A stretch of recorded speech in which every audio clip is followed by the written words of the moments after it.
ચાલો વિદ્યાર્થી મિત્રો, દશાંશ સમય સંખ્યાનું દશાંશ નિરૂપણ સમજતા પહેલાં આપણે થોડું ધોરણ 9નું નોલેજ મેળવવું જરૂરી છે. એનું કારણ તમને કહું. એમાં દશાંશ સ્વરૂપ આવે છે. સમય સંખ્યા આપણને ખબર છે કે સમય સંખ્યા એટલે કે પીના છેદમાં ક્યુ સ્વરૂપ અથવા તો અપૂર્ણાંક. બરાબર. હવે આ જે સમય સંખ્યા છે એને આપણે 3 સ્વરૂપ પોઈન્ટવાળા 3 સ્વરૂપમાં આપણે રૂપાંતર કરી શકીએ. એનું પહેલું સ્વરૂપ છે એને કહેવાય શાંત દશાંશ સ્વરૂપ. શાંત દશાંશ સ્વરૂપ. તો બધી જ માહિતી ટૂંકમાં તમને બધું જ આખા ચાર્ટમાં આપી દઉં છું કે શાંત દશાંશ સ્વરૂપ એટલે શું? તો કે પોઈન્ટ પછી એને દશાંશ સ્થળ કહેવાય.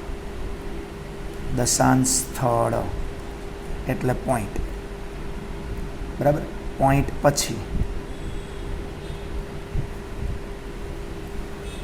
પછી ચોક્કસ સંખ્યા હોય. એક ઉદાહરણ આપીશ. દાખલા તરીકે 3.825.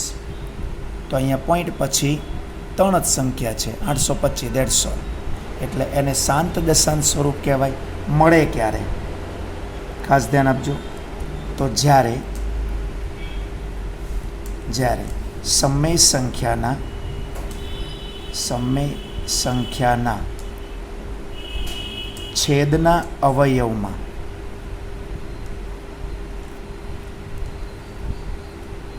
અવયવમાં ફક્ત 2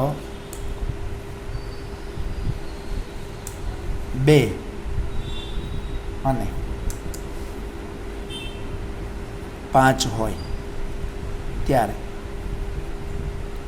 આ નિયમ યાદ રાખવાનો કે આ જે પીના છેદમાં ક્યુ સ્વરૂપ છે એમાં છેદમાં જે સંખ્યા હોય એના અવયવ પાડવાના. એમાં જો ફક્ત બગડો ને પાંચડો આવે તો શાંત દશાંશ સ્વરૂપ મળશે.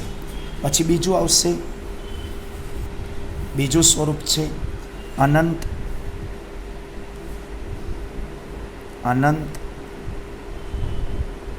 આવૃત દશાંશ સ્વરૂપ.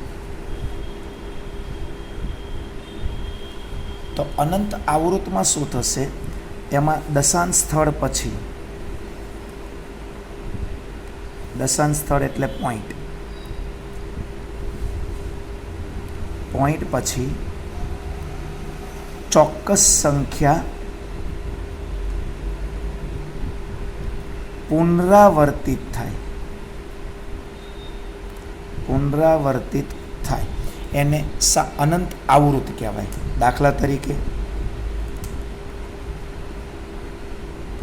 તો 1.22222, તો આને લખાય 1.212. આવું ધોરણ 9માં આવતું હતું. બીજી સંખ્યા તો 14.27, તો એને લખાય 14.2712. પછી ત્રીજી સંખ્યા 3.272, સોરી 2ની જગ્યાએ અહીંયા 3 કરી નાખું. 3.72. તો આમાં લખાશે 3.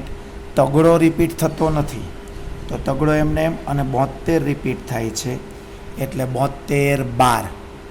તો આ બધી અનંત આવૃત. બરાબર. શાંત દશાંશ સ્વરૂપ હોય તોય સમય સંખ્યા કહેવાય. અનંત આવૃત હોય તોય સમય સંખ્યા કહેવાય. બરાબર. હવે ત્રીજો જે પ્રકાર છે એને હું અલગ કરું છું, એટલે જેથી એ સમય સંખ્યા નથી. બરાબર. એટલે મેં એને અલગ કર્યો. એનું નામ છે અનંત અનાવૃત દશાંશ સ્વરૂપ. અનંત અનાવૃત દશાંશ સ્વરૂપ. એક આ જોઈ લેજો. અનંત આવૃત મળે ક્યારે એ એક રહી ગયું છે. તો આમાં જેવી રીતના હતું મેં અહીંયા જાણી જોઈને એટલે લખું છું કે શાંત દશાંશ સ્વરૂપ ક્યારે મળે? બગડો ને પાંચડો હોય ત્યારે. અને અનંત આવૃત ક્યારે મળે? તો કે જ્યારે સમય સંખ્યામાં ના છેદના અવયવો 2 અને 5 સિવાય અન્ય સંખ્યા હોય તો અનંત આવૃત દશાંશ મળે. અનંત આવૃત દશાંશ સ્વરૂપ મળે. બરાબર. અને અનંત અનાવૃત, તો અનંત અનાવૃતમાં પહેલાં ઉદાહરણ જુઓ તો તમને ખ્યાલ આવશે. તો અનંત અનાવૃતની અંદર એક પોઈન્ટ કોઈ પણ ભાગ રિપીટ ન થતો હોય, બરાબર, અલગ અલગ જ આવે. જેમ કે જો માનો કે 15 0 15 00 15 000, બરાબર. આ રીતના કે 7 પોઈન્ટ તો 11 0 11 00 12 11 000, આ રીતે ગમે તે આવે.